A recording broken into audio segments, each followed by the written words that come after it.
Hey, free-to-play gang, welcome back to another video. So, the lucky Esper for today, I've thought about some other characters, but I think Jinyu should be discussed because I'm sure a lot of you guys have no idea why she is so meta right now. Now, the thing is, when she's below R6, she is not bad. I think she's still pretty meta. I think when she's at R2, she's essentially meta, but the reason why at R6 she becomes completely stupid for point war right now, or even like knockout and all that, right? Any kind of PvP content actually. The reason for that is really because whenever one of your allies gets stunned, right? When an ally is inflicted with incapacitated, this third skill ability cooldown -1 turn triggers 1 time per turn. This makes her spammable, and that means that her third skill is actually like really stupidly broken. So it only has a short 4 turns cooldown, which means whenever one of your allies gets stunned, it goes down to 3 turns, another stun goes down to 2 turns, yada yada yada. So I think the main counter against her third skill is probably like an AoE stun or just a lot of AP absorption. But aside from that, she is really broken as it is right now. So let's go through some content where she excels in, and there's gonna be a few. I think there is Apom, there is the Sentinel hunt, and obviously there is like a bunch of PvP content. So we're gonna go through every single one of these content. Just a little bit brief, because for the most part, I think in these content, it's quite straightforward. So we're gonna start off with Apom. But I just realized that I forgot to talk about her skill. So her first skill is just a 75% chance to stun. It's one of the highest in the game in terms of her first skill stuns. And if the enemy is already debuffed, Jinyu's AP actually increases by 25% AP. So it's very important that you run her on Avatar set, not just to counter with a stun, but also to charge up her AP as well. It is very crazy. And on her second skill, at R2 this gets boosted by a lot. So right now when an ally is inflicted with a debuff, Jinyu's AP actually increases by 20%. But at R2, her AP actually goes up by 30%. So it's a 50% boost. And at the end of her turn, she also dispels 1 debuff on herself for a total of 2 debuffs. Because this skill itself also dispels 1 debuff at the start of her turn. And of course there's a little bit of healing, but we don't really talk too much about it. I don't really think it's that important. And here's her third skill, attacks one enemy, damages 13% of max HP, dispels all buffs from the enemy, and upon successfully dispelling, enemy's AP -75%, and then transfers all ally debuffs, including stuns and everything, to the enemy, except for Silver Rim debuff.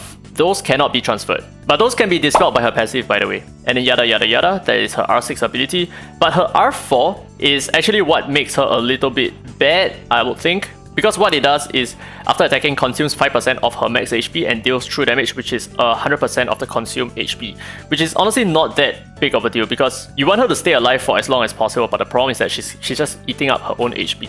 So a few things for Apom. Now the suppression tablet, which is the follower, I think it's on the left, he has a chance of stunning all of your allies. So with this attack, it's very important that you have a way to get rid of stuns, so that's where Jinyu actually comes in to get rid of all the stuns, so it works really well. And of course, the other tablet applies a lot of poisons, which will then push Jinyu's AP up a little bit, and she's going to be able to get rid of a lot of poison stacks quite effectively, I would think. And her AI is also pretty smart, so only when she really needs to transfer debuffs, then she uses her third skill. Okay, so let's analyze why she's so good in Apom. Now we're going to get debuffed a lot by everything. By, you know, whenever we attack the boss, we're going to get a poison debuff. I mean, we are immune here, so we are not getting the poison debuffs. But you see that when the followers attack us... Ouch, okay, that popped all the poison debuffs. Okay, so when the follower attack us... Anytime now. Feel free to land some poison attacks. Okay, we got poison. Jinyu is actually going to cleanse it. And when we get sufficient amount of poison debuffs, we will actually use our third skill to return it to the boss. So, are we gonna lose?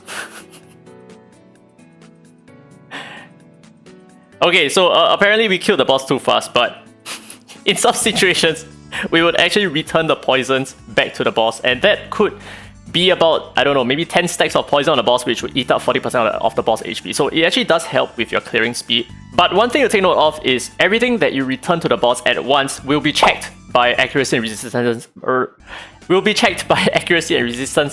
One time, which means that all of your debuffs can be resisted at once. But regardless, you will still get rid of all the debuffs on your team, which is pretty helpful. Now the next series of contents that she excels in is 100% going to be the Sentinel hunt. So it's a really good thing that she's free for everyone. You just need to play for like 30 days. You're going to get her via doing your ritual miracles and all that, right? So it's good that you have her because she is very viable, even below R6. Because in these areas, I don't think the boss really lands any stuns, which means that's not going to really affect Jinyu in any sense whatsoever. So you don't need her to be R6, but I just want to point out that she's really good for this particular content because whenever she takes a turn, you see the amount of healing that she provides to your team. she actually heals your entire team by I think about 25% HP, which is nuts. So that's just the mechanics of this particular fight. And of course, this only pertains to the first phase of Counter Sonica, not so much for the second phase. You're not going to be using Jinyu in the second phase onwards. So as you can see, Jinyu is our biggest healer over here. But of course, the next place that she's really good in is the Dark Starlord. So I can't show you my run because I've already done all 6 of my entries for Dark Starlord, but she is always used in Team 1. She is probably one of the best Espers for Team 1. She can dispel all the buff block and miss rate up that the followers land on your team. And she can also return those debuffs for extra debuff on the boss, especially during his first phase, which is super important. So if you need more information, you can always rely on one of my older Dark Starlord videos. It's going to show you the exact same team, and you're going to understand why she is so good in Team 1. Now, for the most part, these are all the PvE content that she's really good in, except for certain Infinity Tower flaws where you start off with the Silence debuff on yourself. And with the Silence debuff on yourself, having Jinyu in that mix will actually push her AP by 30% at R2 and above at the start of combat. So she's almost always certainly going to take the first turn and get rid of the Silence debuff, and that is a hack for those particular flaws. Now here's another tidbit for you Xuanpin abusers out there. So if we stun one of our allies like so, that actually reduces the cooldown of Jinyu's third skill. So Jinyu and Xuanpin actually makes for a very solid combination. And I mean, there are other Espers like Odette, for example, who freezes herself. She is also really good with Jinyu at R6. And I'm pretty sure there are other Espers who control themselves. Yeah, like Stewart, for example. He also puts himself to sleep. And by doing so, that is actually considered an incapacitation, which will then further reduce the duration or the cooldown of Jinyu's third skill. Very, very powerful. There is a lot of untapped synergies that exist with Jinyu that I think is widely overlooked by the majority of the player base right now. Now, of course, we can talk about the point war, but honestly, I think it's kind of boring. There is the more exciting knockout event happening right now. So let's go ahead and challenge one of these guys, and let's see how good Jinyu can be.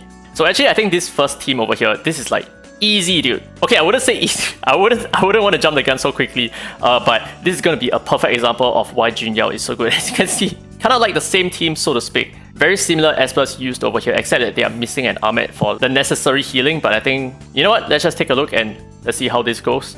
So hopefully we get stunned, man. That's all I'm saying. Hopefully we get stunned so that we can see Jinyu. There you go. We got stunned. So that we can see Jinyu get her cooldowns reduced. Like, it's gonna be quite insane. You'll see her throw a third skill a lot. And this is exactly the case of why she is so freaking broken at R6.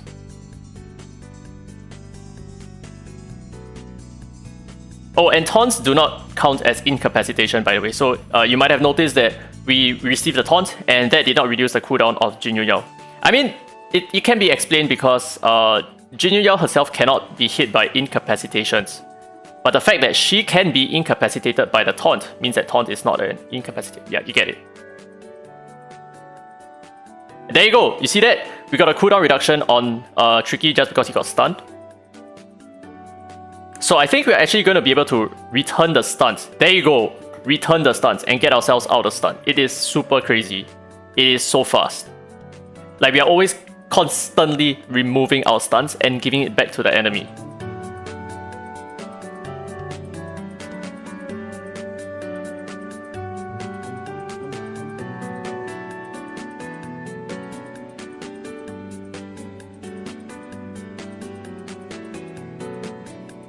Nice, we return to sleep.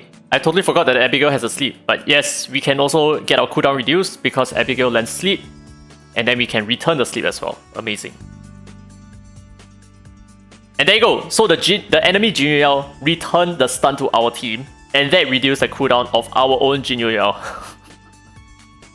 So there's a very big difference between an R5 Jinyu and an R6 Jinyu. And R6 Jinyu is going to perform like twice as efficient as an R5 Jinyu. It's crazy. So I think that pretty much sums it up. This is how broken Jinyu can be.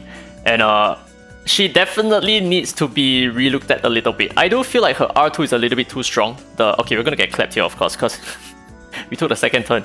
I feel like her R2 needs to be reworked a little bit because it is a little bit too effective, I think. 30% AP push, but at the same time, you cannot really use an Ashley to counter her because Ashley is only a 20% AP reduction, right? So Ashley is not... Wait, is it 20 or is it 10%? Whatever. It's not really a good idea to... She is not a good option to counter Jinyu, which is crazy because we need Ashley to defeat some of these tanky Espers right now. And Ashley is just not cutting it, which is it's kind of a shame, but it is what it is. I would definitely like to see the meta shift away from Jinyu because it is frankly very, very broken, very disgusting, and it just hurts a lot because the fact that a Jinyu at R6 exists, same for Sally by the way, same for Sally R6. The fact that these Espers exist, that already detracts from the use of many different Espers. Like Pritzker, for example, Pritzker is super fun. We have maybe Zora for defense breaks, or maybe even Ravens, for example, or Embla, right? So that R6 Jinyu actually destroys the meta, and it makes it a very bad place to be, at least for where Dislyte is in PvP right now. And I'm also talking about RTA, by the way. So Jinyu R6 RTA pick is an instant ban. Okay, it's an instant ban. I wouldn't say she's more bannable than Nusi, but she is very, very, very freaking high up on the ban list. And it is clear as day why this is the case. But anyway, I hope this video gave you guys an idea of why she's broken at R6. But honestly, most Espers are broken at R6. It's not just Jinyu. It's maybe like 70% of the Espers out there. Anyway, I hope you guys enjoyed today's content. If you did, don't forget to thumbs up. It really helps the channel, and subscribe for more Dislyte content. Now with that said, this has been Derry Free to Play, and as always, I will see you in the next video.